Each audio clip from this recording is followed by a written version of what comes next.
All right, good morning. My name is Matt Call. I'm an operations section chief with Great Basin Incident Management Team 3. It's July 22nd. We're here on the Boise National Forest on the Claremont fire. Map of the fire is here behind me, and right now we're sitting at 85% containment, and that's represented on the map by the black line around it. We do have about 15% that's uncontained, that's represented by this area here. We haven't been able to go in there for a couple reasons I'll explain in a minute.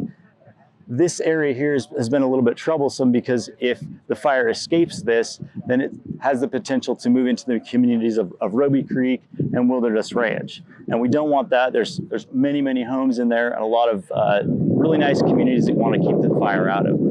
So why haven't we gone in here? And that's kind of what I wanted to talk to you about today.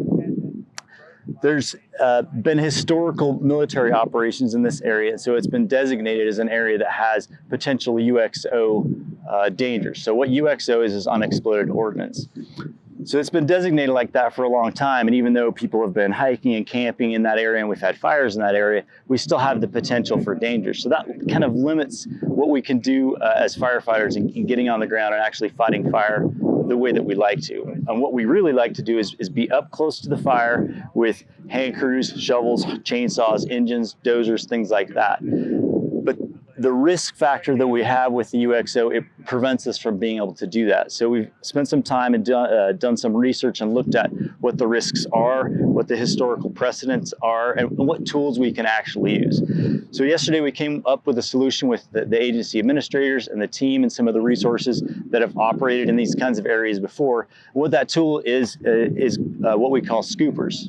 So what it is, it's a fixed wing airplane, like an agricultural kind of crop dusting plane that we use on fires a lot.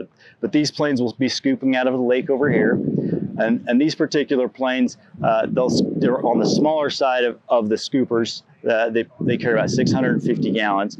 So they'll be scooping water out of the lake and then dropping it along this ridge. So our plan is to use those all day today and remove as much of this heat as possible.